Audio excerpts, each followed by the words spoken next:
Okay, good evening, everyone. Thank you for coming tonight. I know it's there's lots of exciting things you can do in the evening, and great to see as many people here have an interest in financial matters as we do at Green Private Wealth. So thank you for coming out. We've got a great lineup of speakers tonight, and we look forward to sharing some good information with you. I'm just going to give a few introductions up front, and then we'll get the presentation rolling. So we've got, obviously, Paul Green over here. Everybody knows who Paul is. Paul started our firm, 30 years ago now, this year, 30th anniversary. 30 years. A fabulous career. And he's going to talk about the impact of the sequence of returns and the risk that poses to retirement income. What if you're retired at the wrong time? What if it happens to be, just before a recession happens, and how that can affect your returns. And we've got Ian Goodman. Ian Goodman is special speaker. He heads up the PM program at Harbourfront and the Watermark Private Portfolio program that we use in our client investments. He's visiting us here from Vancouver tonight, so he's got a lot of great information to share about how his team builds portfolios, so it'll be an interesting conversation. He manages over $1.7 billion for Harbourfront clients. So he's got a lot of experience in the industry, and we rely a lot on him for his expertise. And then we've got Seth Laidlaw, just at the back, sneaking some charcuterie, I think. Seth is with Dynamic Mutual Funds. He's VP of Business Development there.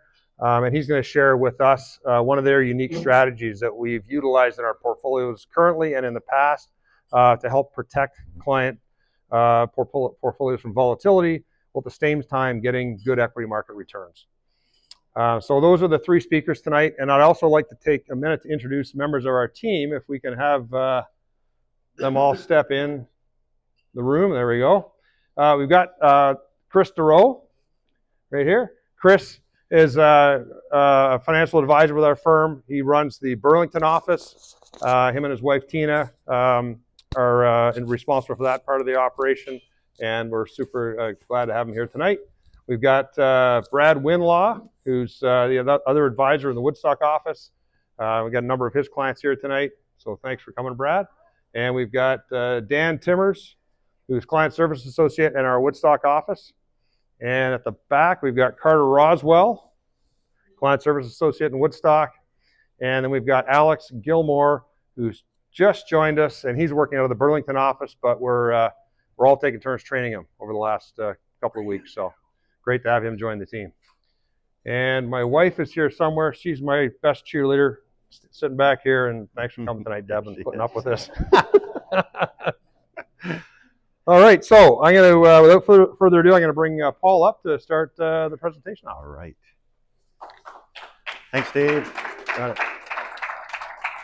Big button to go forward. Oh, great. Small button to go back. Little button to point. Bear with me. I'll probably get this wrong. Hi there. Thanks for coming out.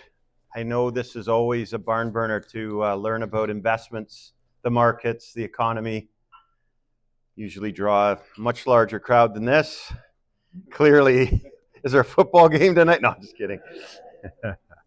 So 30 years ago, so I started the firm when I was 10, just so you know. So no other questions needed there. All right. I get to talk to you a little bit about something that I felt compelled to bring to everybody's attention as I've been watching the markets lifting and just personally feel like there's a need to bring some awareness to what can happen, what does happen, and what we do about it and why we do it the way we do it. And the goal tonight is to hopefully fill, most of you are clients. There are some guests here, welcome guests, by the way. But we want to make sure our clients feel very comfortable, very confident with what we're doing with their money and what we're about, or what I'm about to talk about, that they are well protected from. So I am going to click a button and see what happens. Oh, all right. So there's problems. What are the problems?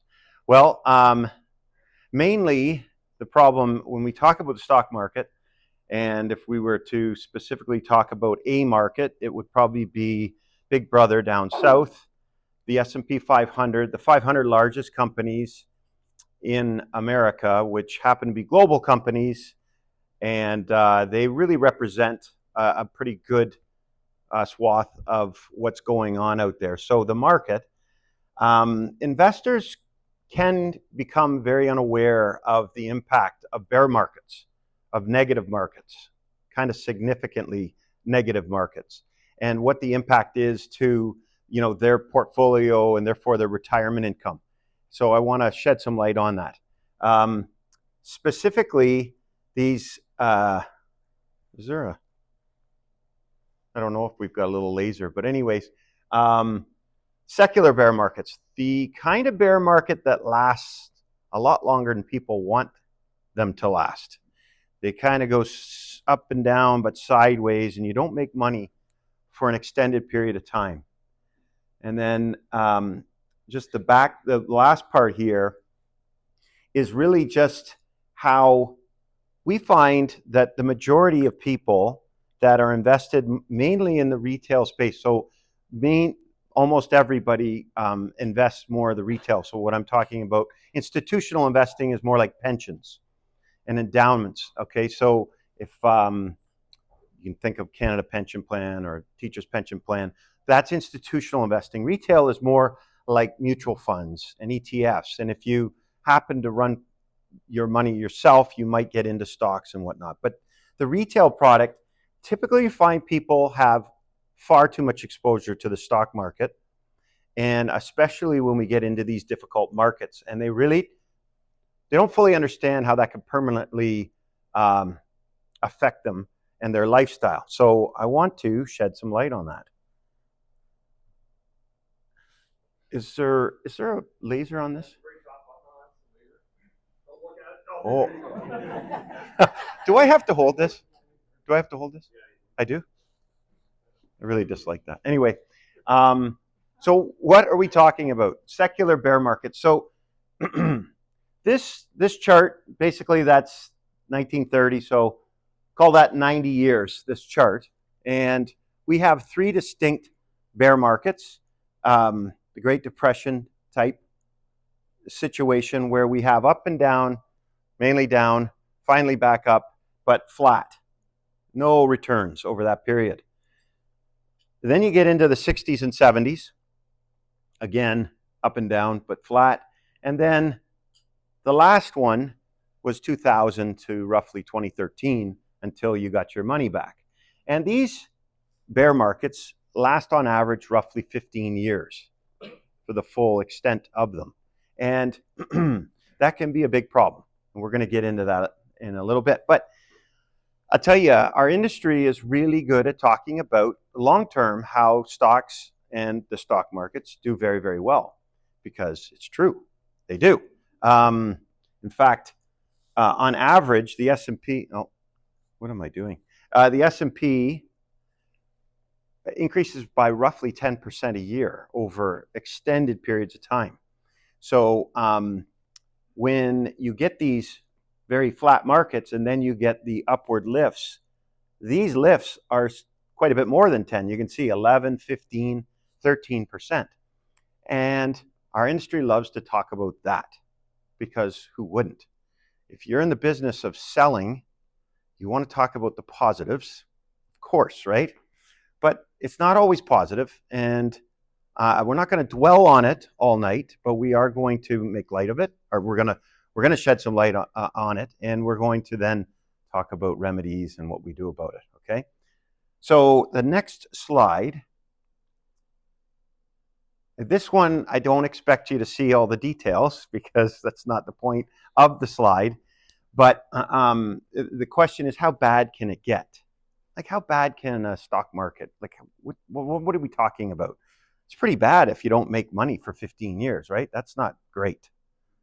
But this particular, I keep hitting the wrong button. This particular chart is the same time frame. It's just laid out differently. It's squeezed in a bit. And this is some technical analysis that we look at. We look at quite a bit of trend analysis, technical analysis, heavy math, heavy science, to get some clues as to the direction of lots of things. But definitely one is the stock market. And this particular technical analysis is currently moving in a trend that some believe to reverse itself in the not too distant future.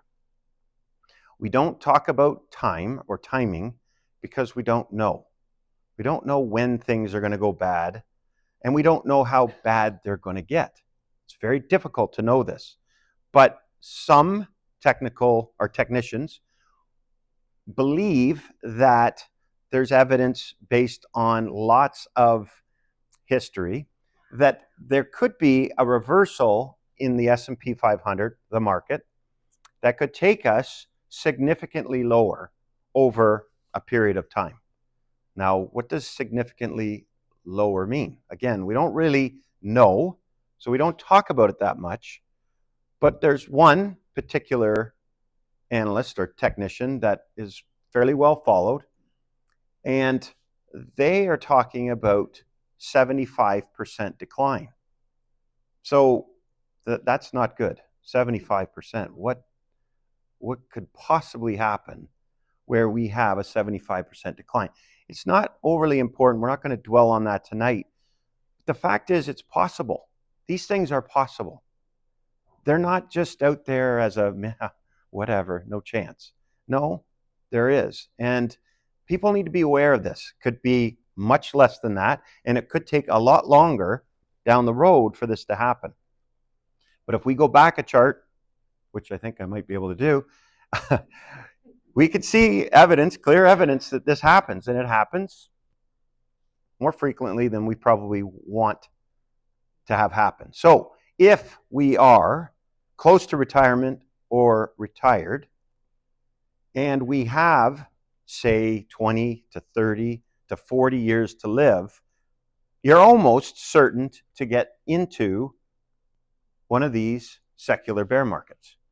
And if this particular technician is correct, that's going to be another secular bear market, most likely long-term and not real fun for a while. And so why do I bring this up? This is not good news. This is like the black cloud on a blue sunny day. The reason is because we do not believe that hope is a good investment strategy. And the reality is that, back to this chart, you hope, if you're invested in the stock market, you hope you don't retire here. You hope you retire somewhere around here so that you get this big lift after you retire, right? Because if you get retired here, then you get this mostly down, finally recovered market 13 years later while you're drawing money out of your investments. That's never good. But retiring here is very good. So you have to hope that your timing is good if you want to retire and keep your money. And we don't think hope is a good strategy. What am I talking about? So it's called the sequence of returns. And here it is, 2000, S&P 500, $1 million that you pull $60,000 a year, $5,000 a month as your pension to live on, 6%. And you get these results along the way. And as I told you, it took 13 years to kind of level off. Well, when you're taking money out of your investments and they're going down, the balance on your investments dips to a point where it never recovers and eventually is gone in 13 years. So the flip side, because remember, there's really good market returns later, the flip side of that, oh, by the way, there's that 7.3% return, so not 10, but pretty darn good over the last 23 years or so. But if we turn those returns upside down from 23 and put it to 2000, so the returns are these good returns early, okay? And then we get the poor returns later. Take a look at the accounts. Same 7.3% return, but there's 1.7 million left after all of the $60,000 withdrawals. The problem is you need hope.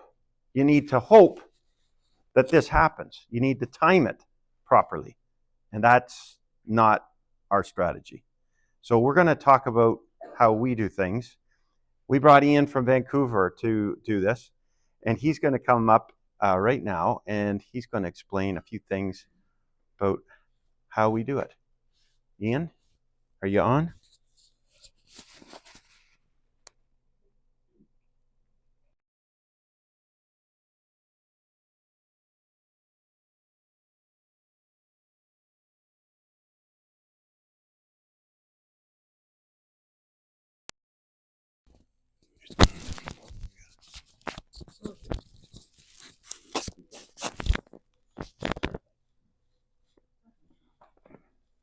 Thanks, Paul. Can everybody hear me without the microphone?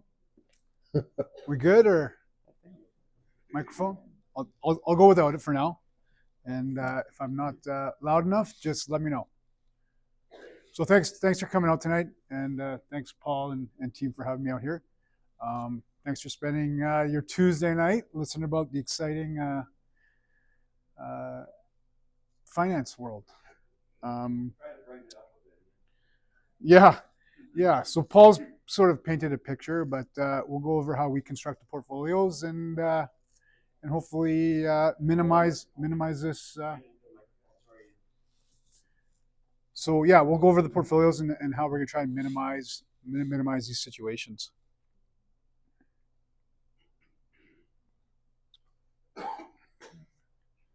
So there's a team I work with. I lead the team. I've been in the industry almost 20 years now. We're all called CFAs. It's sort of the highest level of education to get into the industry. You have to do 3 years of exams, 6-hour exams. You got to pass one to go to the next one, and pass that one. And a big portion is ethics. So let's quickly go over the economic backdrop we're seeing, and then how we construct your portfolios. Let's bring all that up.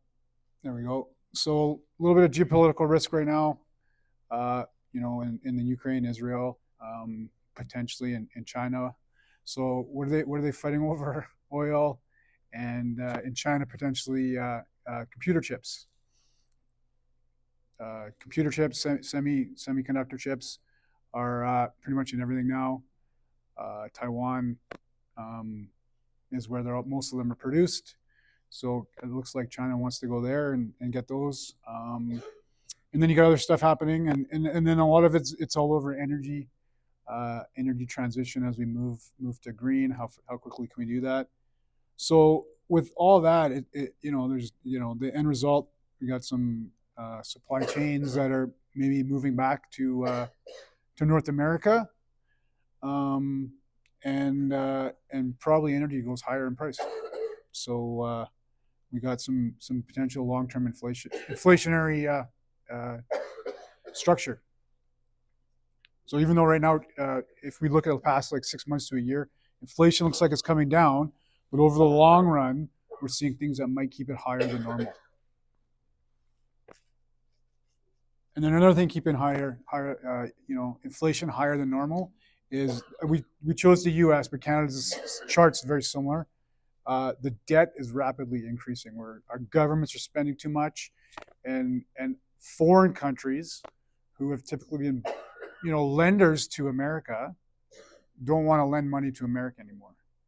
So for America to attract lending, they're going to have to pay a higher interest rate. So that might keep interest rates higher over the next, over the long term until they can get that down. And the next two candidates, Trump or Kamala Harris, look like they're going to spend too. So I don't foresee this coming down anytime soon. And so that was just the previous chart was like just the amount of debt, and this is debt relative to GDP, and we can see that it's it's spiked after COVID, but it spiked great financial crisis, and that trend is sort of one way. It's just going higher and higher.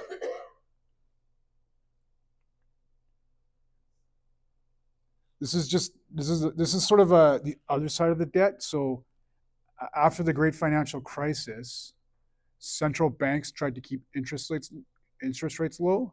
So this just shows this is how much money they spent on purchasing bonds. So central banks, the government ran up a debt. There wasn't enough buyers, so central banks started buying the debt, and by buying the debt, that kept interest rates low. They've stopped buying, as we can see here.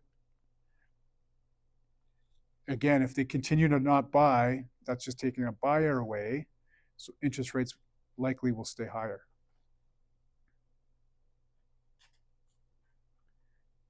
And this is just a longer term chart of those interest rates.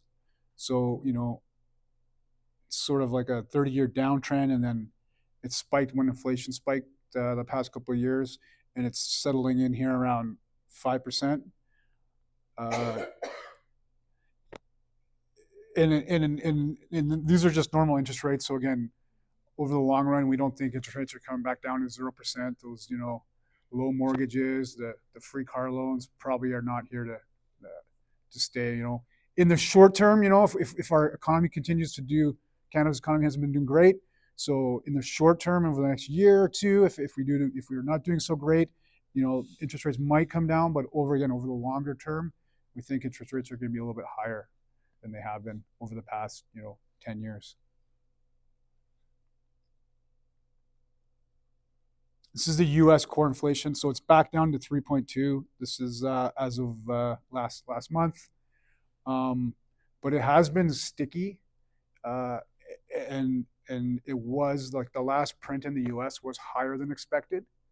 So, this is something we're following very closely. We're going to see how it continues to perform. Again, you got election, but both candidates seem like they want to spend a lot of money. And should they do that, likely we'll see inflation persist.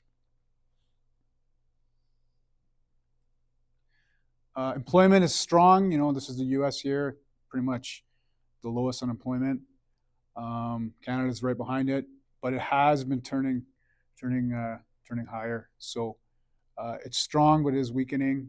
So again, we're watching that for signs of what's going on in the economy. Again, Canada's economy has been weaker than the U.S. We've cut interest rates sooner, so perhaps we can come out of this quicker if it does get worse.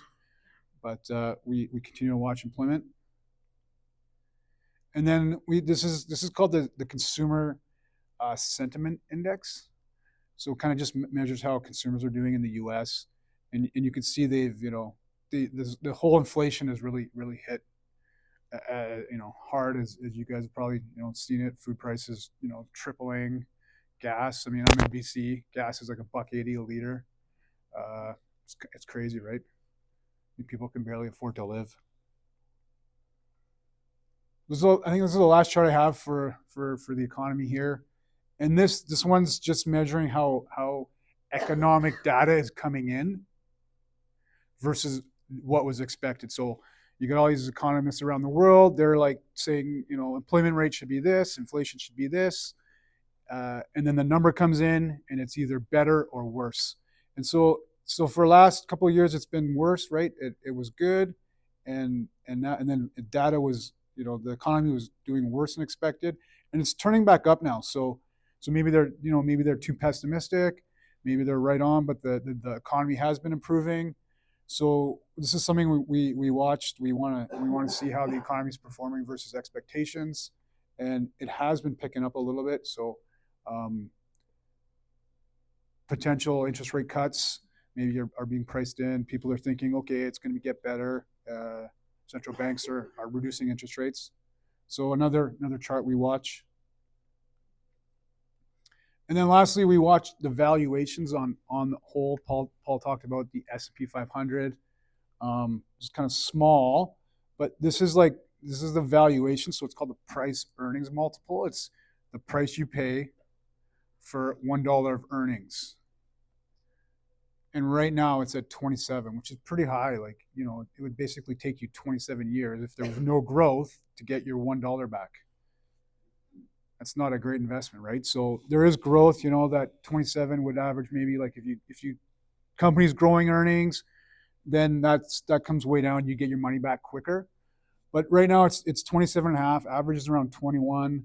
So it's a little like we're paying now companies too much for versus history. And then this other chart on the right just shows the start of the year. And so the S&P 500 this year is up around, at this time, this is the June, and the S&P 500 was up around 16%. But of that return, it's not companies giving you more money. Companies are doing better. It's people just paying more for those companies, and that's up about 13%. So 3% of the return year to date is better earnings. The rest is people paying too much or paying more for the company, which isn't great, right? So at some point, if it falls back, we could be looking at 20% pullback just to kind of be equally or fair valued. So in summary, we got increased, geopolitical tensions. So there's some uncertainty around what's going on in the world. Inflation is easing globally, so central banks are cutting interest rates, which is good, provides some stimulus. The U.S. looks like economic data is improving. Employment remains strong but weakening, but it's still strong. Valuations are on the higher side. So overall, we're kind of like it's a tough environment. The companies are going higher, but it's fairly balanced. So we do, we keep a lot of exposure right now to equities. And Paul painted a picture of where things could go if you were to retire and the market was to turn. So what we've done, we've tried to give you a diverse portfolio where we're just not all in stocks. We've broken that out to different asset classes. And how we've done that is we've looked at, CPP, OMERS, Harvard, Yale. These are sort of the smartest minds in the business. And we've looked at what they're doing. So you can see it's they've broken out their assets. It's not 60% stocks, 40% bonds. And they're not getting 20% a year, but they're not losing 20% a year either. They're just climbing steady eddy, 7.5 to 10 every year, depending on how much equity. So if you're in more public equities, which we have on the right there at 24, if you take that higher, you're going to have more volatility. If you take that lower, you're gonna have a more smoother ride. So we've tried to copy them to give you guys a better investment and a better investment experience. And how we've done it, we've created pools of capital. So we pool all your capital, and then we go and give it to some of the best, infrastructure asset managers in the country, the best real estate asset manager in the country. At the same time, we want to keep it liquid. So we try to keep it so it's, monthly liquidity, so you can get your money back if you need to within 60 days. Whereas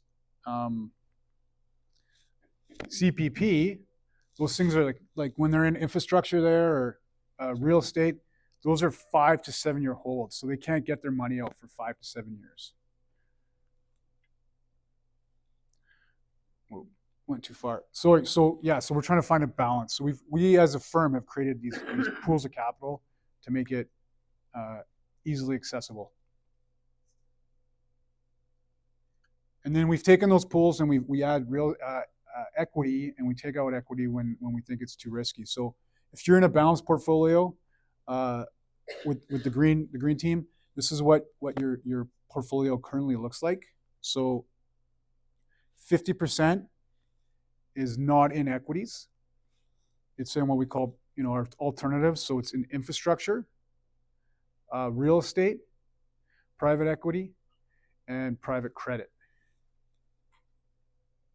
And then that should give you guys a better investment portfolio with less volatility, but still aiming to get 6 to 8% no matter what equities do.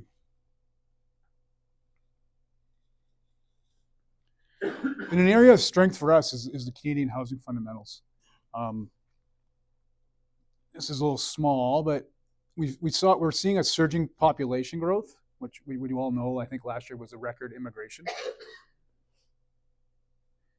But of those people who've come, not many of them are here to build homes. Most of them are in the service industry. I don't get out to Toronto enough, but where I live, these people are kind of working at Tim Hortons and malls, restaurants. So we're increasing our population, and we're just not building places for them to live fast enough. And so this is kind of like a population trap, right? We're just falling further and further behind on what we need to build. So for us as investors, though, that's an opportunity. So what we have here is our private credit pool, and a big portion of the private credit is residential mortgages. So on the last slide, we said Canada's, the fundamentals in housing are strong. So a good place is to invest is mortgages. So a big part of this pool is mortgages. And it's, again, instead of putting all your money in the stock market or the bond market, we're in this pool, and it's going to average 6% a year. So that's sort of a safe side. We have 25% of the portfolio there. It's getting us 6. It's getting us 6 consistently.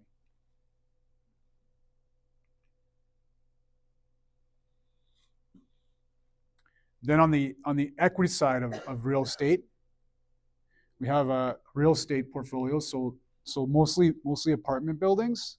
Again, around 40% apartment buildings, some industrial, student housing, and storage are the main. We're looking to beef up our infrastructure, because infrastructure is a great place to be with what we're seeing in the world. Move to green economy. So we're gonna be taking that a little bit higher. And this is a little more volatile than the credit pool, right? You can see that there's no 6s. It's the first year, that's only 3 months, but that would average roughly 11 to 12, and 6 and 11 and 8 and 6. And this year probably end up around 7, depending on how it comes in. A little more volatility, but again, we're getting our 7 to 9 on a good chunk of the portfolio, no matter what equities do, right? Equities average 10, we're going to average 8.5 here to 8. But when the equities go down 30%, we're going to miss that. And then the last part of the private side we do is we have a private equity pool. And it's, again, a little more volatile than the private credit, and then a little more volatile than the private real estate. But this is the smallest portion that we have. We have 5% here, and it hasn't been negative. So 2022 was, the S&P was down around 20%. It did around 3, 8 last year. 3.78 year to date, but when we speak to the manager, they think that Q3 and Q4 are going to beef up a little bit. So hopefully this finishes around 9% this year. Again, so you got part of our portfolio is doing 6.5, no matter what equities they're doing. Part of the portfolio is doing 7 to 9, no matter what equities they're doing, and then this should average around 9 to 10. So we're getting our consistent return. And then we've added a couple more positions for those that are in the program. Maybe seen their statement. This is a new equity pool, and it's called Jackson Park, and so it's got 5 investments inside it. So 5 managers who are managing money, picking stocks, and I just wanted to highlight this one investment because it's a different type of manager. So I'm not sure if you guys know growth stocks and value stocks. So growth stocks, maybe like Nvidia, Google, Apple, they're a little more expensive, but they're growing quickly. Typically, their returns are higher, but when you get a correction, they also, like Nvidia drops 50% almost every year. Goes up 100, maybe drops 50. Goes up 100. Eventually, that pattern's gonna stop, and as new companies come into the same space as Nvidia, they're gonna get returned, or they're gonna eat away at the profits. But this company here, so this investment manager, it focuses on buying companies that are relatively cheap, but they can grow, or there's going to be some turnaround. And so the returns here are very strong. So 40% last year, 12, 38. 2020 was a little bit weaker. So you're going to get growth-like returns with a different strategy.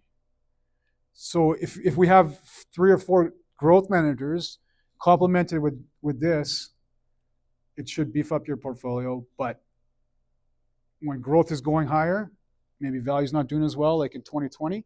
But if growth is underperforming, then maybe 2023 you get 40%. So a good complement that we've just added to your portfolio. And then on the traditional fixed income side, so we showed you private credit. So typical portfolio, 60% stocks, 40% bonds. This is a bond manager, a global income. Wheelhouse Amplis is the name. We've added this for part of the safety. Again, institutional access only. Nobody, you can't invest on this on your own. But you can see the returns, like, 5-year returns averaging 9.9. 3 is averaging 9.3. And I think this is as of June, so 5% year to date. So these guys are very good at managing fixed income. They're actually a monthly liquidity, meaning if we were to invest direct, we wouldn't be able to get our money for 60 days.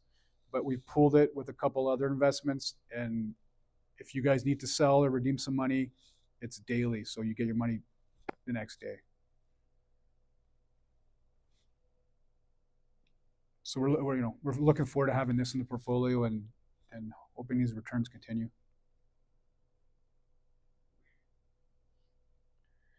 And we've got the Dynamic VP of Sales here.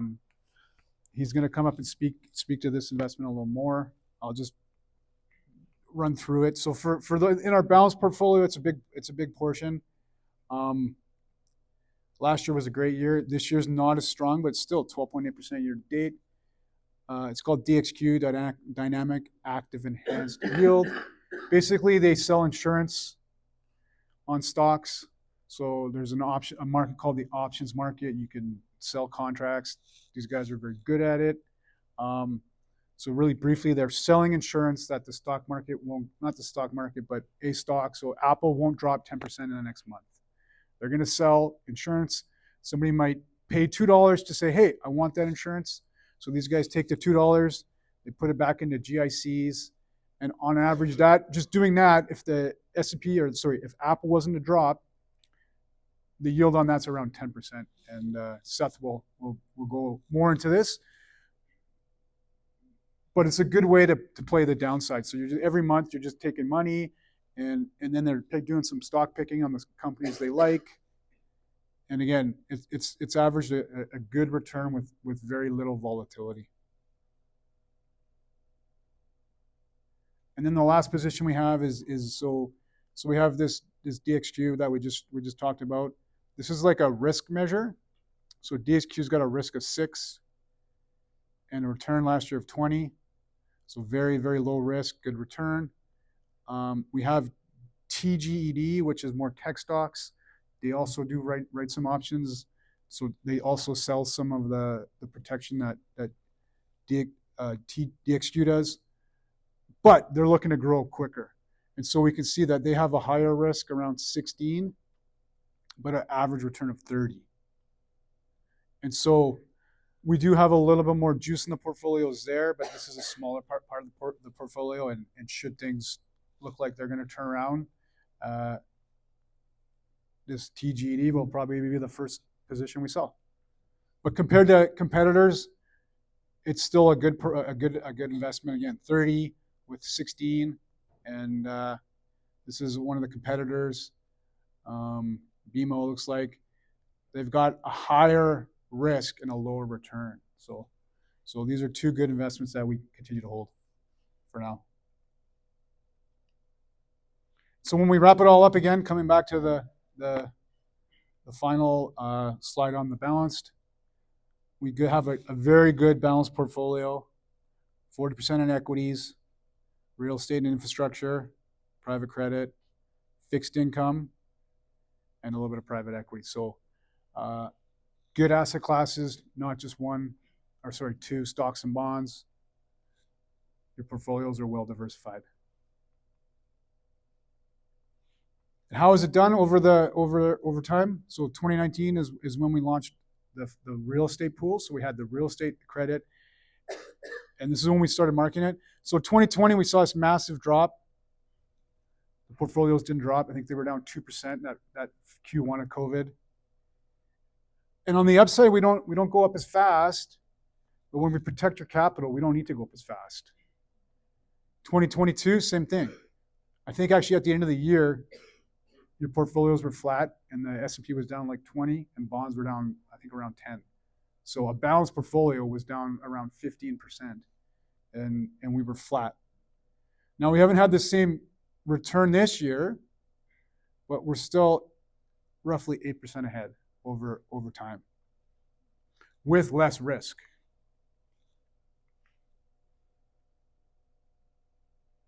This is the risk of the current portfolio. Again, that's a 3-year risk adjusted, so around 10% return.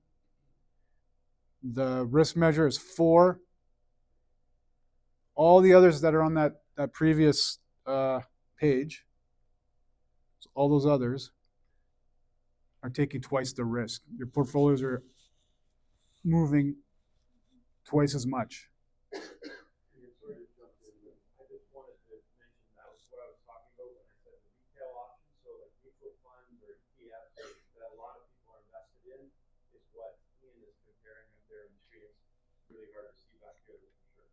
Yeah, so I mean, for those at home here, this pink one is the Vanguard balanced portfolio. I think it's like you pay, I don't know, it's a low fee. You kind of buy and hold, but it's underperformed by 15%. Your portfolios over the last 5 years, with twice as much risk.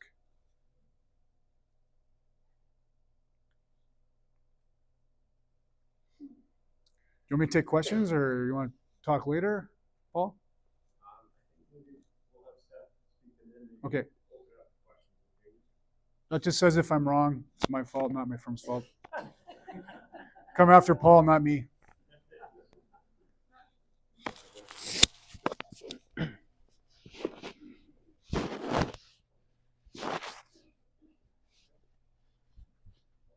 Thank you, Ian. I'll take that as well. Perfect. Awesome. Hi, everyone. Can you hear me okay? Amazing. Great to be with you tonight. I know I've had the pleasure of meeting a few of you already, but for those of you that don't know myself, my name is Seth Laidlaw. I work with a company called Dynamic Funds, and I'm going to share just a little bit more about that one position that Ian was talking about being a part of the portfolio. So I'm excited to dive into that. But just for everyone, Dynamic Funds is an asset management firm. We are based in Toronto. We manage over $70 billion in assets. We also have core offices in Montreal, Calgary, and Vancouver.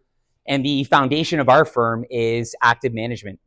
So we're going to be different than the index, different than the peer group. And again, that's a founding pillar of our firm. And we are also a leader in alternative investments as well. And that's going to tie in nicely with Paul's comments, with Ian's discussion. And that's really what this first slide looks at, is just some of the benefits that you get investing in alternative investments. So why are our pension plans, like the Canadian pension plan, significantly increasing their exposure to this area of the market? Diversification benefits are amazing. So you're not going to move like you would see traditional equities, traditional bond portfolios. You're getting a unique source of return that, again, is just going to move differently than everything else in your portfolio. And that adds value over time. And then a key piece is the downside protection. So Paul was talking about some of the challenging markets that we've been through in the early 2000s and the financial crisis in 2008, more recently 2022. So what strategies can step up and protect client capital in those markets? And I have conviction that the Dynamic portfolio delivers on this, and we're going to take a deeper dive on that. But before we do, just a bit on the team at Dynamic. So you have Damien Huang and Derek Bastian. They manage these portfolios. and they've been working closely together since 2014. Damien and Derek have a really unique background. It's a computer programming background, and that sets the foundation for the strategy that they've built and how they execute that strategy, which is really unique in our industry. Damien specifically joined Dynamic Funds in 2012, and he, before Dynamic, was working for Bank of America Merrill Lynch, running a similar strategy for their institutional clients. And that strategy, again, was just focused on capital protection and generating income. So he has about 16 years of industry experience. And then Derek Bastian bringing to the table over 15 years of industry experience, and also joined us in 2012. So together, these gentlemen manage over $11 billion across their mandates. And what do these portfolios deliver? So if we look at the top left-hand corner, they are giving one of the best income profiles in the market that is tax efficient. Diversification, we've already touched on that, just a portfolio that is going to move differently and add value, especially in tough markets. Then we have a lower volatility outcome, and I know Ian was just talking about that, how you navigate markets like 2022. That's what our strategy is designed to do, really deliver in those tough periods. And the downside protection, I'll give some real life examples of how our portfolio has done in those more challenging markets. But before we get to that, what is the strategy? So Damien and Derek look at the US stock market like any other portfolio manager, but we want to own stocks at a discount. So we don't go out right away and buy that equity outright. We want to own stocks at a discount, and we want to own them during periods of market volatility. So this is a strategy that is designed to earn income while we wait for that opportunity. So it's really a get paid to wait approach. And then when you have those periods of market volatility, our strategy is designed to buy those stocks at a better price. And it's amazing what the team has done. So how do we achieve this? I know Ian was already touching on the high level of the strategy. We run one of the largest options books in North America. And specifically, that is focused on cash covered put options. So the strategy is, it's simple, it's consistent, and it delivers in all markets. And I wanted to share this graphic. So the blue line is the equity market. So you're doing well over time. You have a strong return, but you can see it's a volatile overall experience. So our strategy is designed to buy these blue chip stocks in the US markets during periods of volatility. So we want to own Microsoft, Walmart, Johnson & Johnson, companies that we all know and interact with on a day-to-day basis, but we want to own them at a reasonable price, at a better price.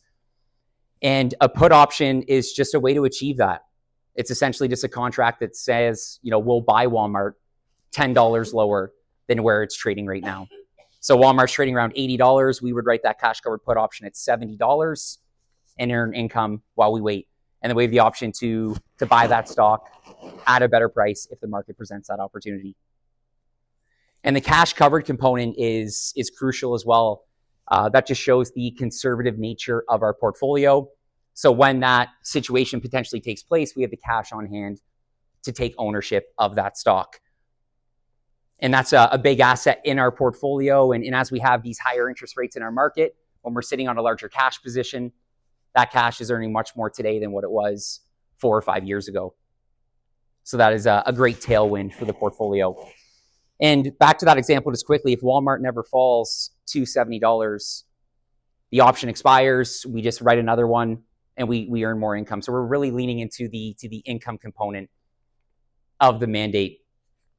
Just really quickly on what we look for in these companies, we're looking for quality growth. So our team will take the US stock market at 500 companies. We're looking for companies that grow their revenue, have strong profitability, have low levels of debt, and that's really where we focus. And then we're going to go out on the road, do the on-the-ground research, meet with the management teams, and do all of our qualitative work. So that takes us from 500 companies to 80 companies, and that is where Damien and Derek are really going to focus in on their portfolios. And again, a lot of household names that we know: Walmart, Amazon, Pfizer, and that's where the team is going to capitalize. So before I get to the ETF DXQ that Ian was talking about as part of the portfolio, I did want to share more on the Premium Yield Fund, because this is a strategy that Damien and Derek initially launched with Dynamic. So that was back in 2013. So over that 12-year period, they've delivered about 8.5% annualized, but with a very low level of volatility. So again, it's a very defensive strategy. It's a conservative strategy, something that will step up and protect client capital in those tougher markets. And the internal yield. So you can see the internal yield there is over 10% in the mandate, the income that we're able to generate. Back on that slide just before, the premium yield fund pays out about 7% on an annualized basis. So that 10% is more than enough to pay out the 7. And then the additional 3 is growth back to the investor, growth back to the portfolio.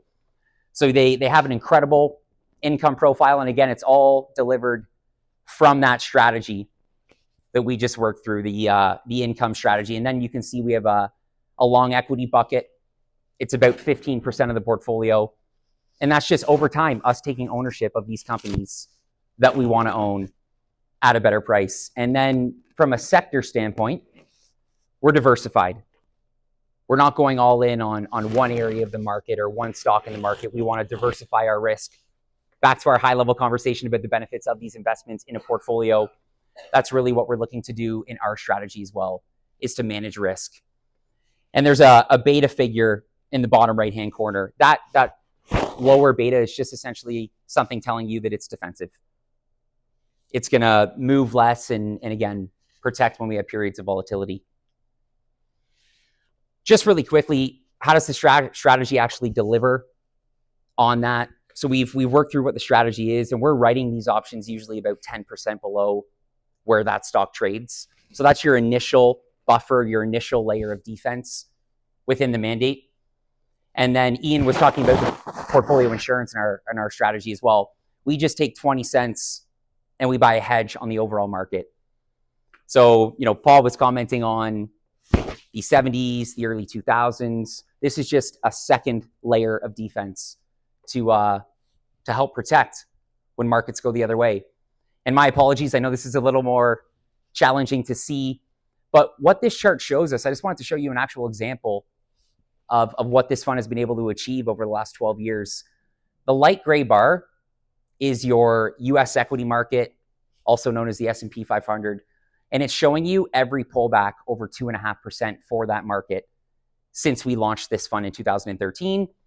And then the blue bar is showing you how the Dynamic Premium Yield Fund has stepped up in every single one of those markets and done really well to minimize that volatility and to deliver great protection. So on average, that number down there is 32%. So when the market's pulling back, it's doing really well. And that allows us to move forward. And again, in these periods of volatility is when we're taking ownership of those stocks that we want to own. And this is a great chart. Ian was showing some of those risk reward charts. I love this. So everyone wants to be in the top left-hand corner. That's essentially saying you're getting a higher return with less risk.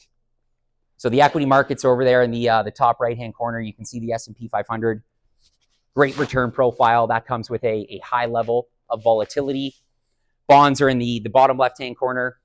Less risk, but tough to deliver that consistent outcome. So the Premium Yield Fund, again, top left-hand corner, strong return profile, lower risk profile. And that brings us to the ETF, DXQ, which is what Ian and the team capitalize on within the portfolio. Same managers, Damien Huang and Derek Bastian, run the ETF, so it's the same strategy, same positions.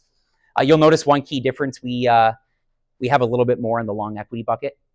So still the core of the strategy is in the income component, over 55%. And then over time, again, we are looking to take ownership of those stocks. So you'll see the long equity bucket is around 37. The internal yield profile is 8% within the mandate. And again, diversified by sector, by position. This is a conservative strategy that is meant to protect clients. And the beta has been very low since inception. So we brought this ETF to market in late 2022, so in September of 2022. And again, the portfolio that we just worked through, the Dynamic Premium Yield Fund, this strategy is built off that exact same foundation. And to close it off on the ETF, I thought I would just show you the blue line, which is our strategy, DXQ. And then the red line, again, is your US equity market. So you can see, my apologies, that doesn't want to work. But right at the start of the chart, you see the dip in the red line. That's the dip in the S&P 500. We protected really well through that. All throughout 2023, you had a lot of volatility in the market as well. DXQ holds up and delivers more of a consistent outcome, no matter where the market goes. So you can see the blue line steady up and to the right. You have more volatility in the market. So yes, the market in this time period has delivered about 51%. DXQ has delivered about 41%. But all in all, we've done that with a 25% volatility profile versus the market. So the team has really delivered on, the defensive outcome that they're looking to deliver. And I think on that note, I'll pass it over to Paul and we'll open it up for some questions. Thank you. Thanks, Seth. Thank you. Very good. All right, folks, I'm going to wrap this up, but I'm going to, oops, can I have the clicker? That's what we call it at home. I don't know what it's called. Anyway, okay. So I want to break this down for you, just to recap and a summary of what we've looked at. I was standing at the back, and some of the slides are pretty tough to see. I don't have very good distance vision, by the way. But I do like this chart right here. And what Seth was showing us was how consistent that blue line is. And this is just one holding in our portfolios. But as Ian was explaining, we're looking to deliver solid results, but with much smoother return composition. So the stock market, and we have to understand the stock market, I'm talking of, when I spoke earlier, I was talking about how we get into these secular bear markets. Well, this, whatever this is, red line, that is a pussycat compared to a secular bear market. This is, these are good times right here. And what we want to make sure we don't do when we're retired or close to it is experience really difficult markets and be exposed or overly exposed to them, because that's when you get into these difficulties that I was explaining.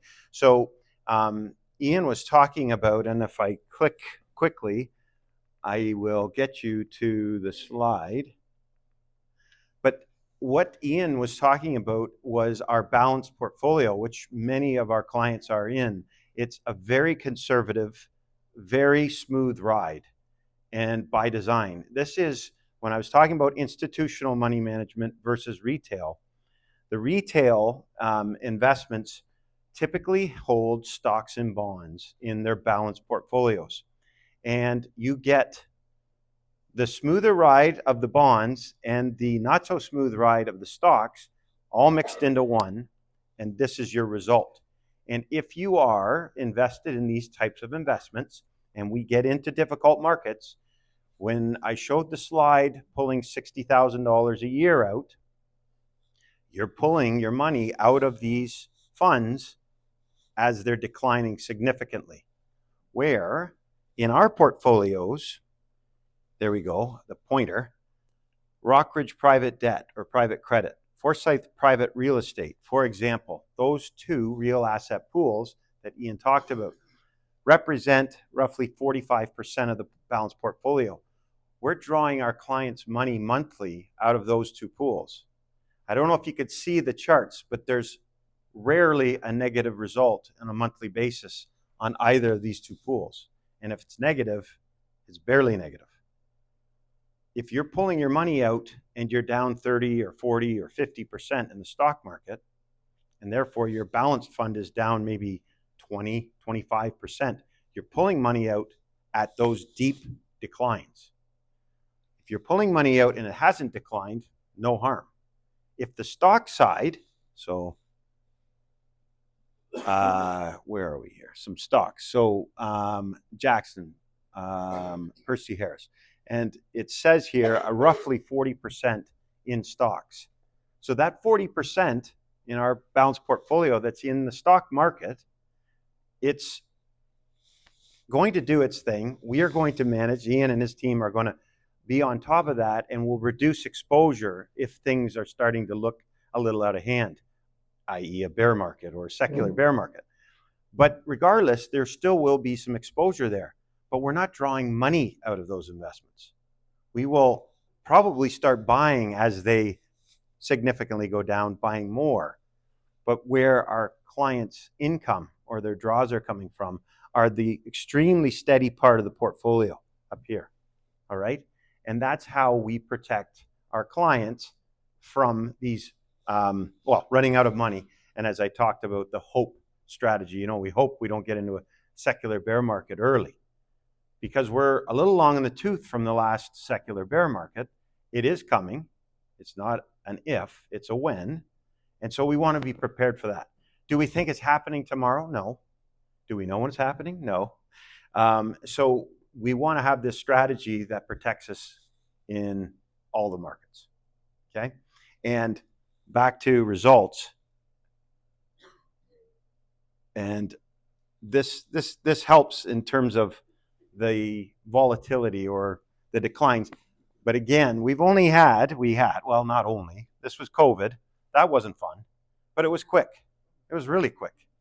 In terms of our world, it was roughly, 2 months maybe? And the stock markets kind of snapped back. So really, people aren't going to get too hurt if they don't do anything. In 22, it was a fairly decent decline, and it lasted for a while. So that was not much fun either. But these are nothing compared to secular bear markets. These are just very quick, not a big deal. And what we've been observing, certainly in our office, Ian as well, is that the governments have been bailing out the system. So when there's these events, this was a pandemic, probably should have been bailed out. But 22, they've been spending a lot of money. They've been printing a lot of money. They print money by buying bonds, the central banks. And so, we feel like this has been just one big government helping out the system since the great financial crisis. And that's great. And maybe it works really well. Maybe it continues to work very well, but it won't forever. And we will eventually get another secular bear market. And we need a strategy that can produce for our clients. See, because all of you are real people and you really have income needs in retirement. And we need to answer to those income needs. And so just by saying that, the stock markets do well long haul, isn't really going to cut it when you're looking for your monthly draws and we're telling you you're out of money because we got into a secular bear market and it dropped. So we don't do the hope thing. And we certainly want to look everybody in the eye and answer the question and certainly deliver on the income. So I hope some of these charts and whatnot explained how we smooth out and try to reduce the risk, the overall risk, the downside for sure, so that we can then deliver on positive results and get you your income in retirement regardless of the market, regardless of the good or the bad. So I'm going to open it up for questions. And don't be shy, just raise your hand and I might even be able to bring a mic to you, depending how far you are away. Are there any questions for either of us? we don't have any questions tonight. There we go. I can't reach you, Al, so go ahead. In the past secular or religious downturns, whatever they were, Yeah. bear markets, Yeah. is there history of what happens to the private debt pools? Were they established at that time, and what happened to them? Because this is projection that this is what would happen if it did happen, but it hasn't happened in the past. Yeah, no, that's a great question. Yes, there has been, in fact, we have managers that have been doing private lending for decades, 4 to 5 decades. So performance-wise, we have a few managers that have been doing it that long that have never had a calendar year loss. So the private lending that we tend to focus in our pool is very short-term mortgages, residential, and also extremely short-term lending what's the word for the corporate lending, the short term with the receivables? Yeah, business. Factoring. So 90-day lending to large corporations that have very, very good credit, but they have receivables. And so the default is extremely low. So when you're talking about short-term mortgages and this type of lending, private lending, very, very consistent, very stable in good and bad times. Any other questions? So Yes. you mentioned at the beginning about a huge decline. Yes. So does the buffering system that you, like the managers have, will it, what's the prediction of how much it will help? Good question. Very good. So in terms of the one that I talked about, one of the technicians talking about a really big decline in the stock market over time. In reality, and I'll let Ian speak to maybe the day-to-day sort of role that he has to oversee the stock part, which is in the balanced portfolio, 40% of the portfolio, of which some of it is represented by Seth's team at Dynamic. So there's already built-in protection. He talked about the value manager in one of the pools. So there's already some built-in protection to those stocks, equities.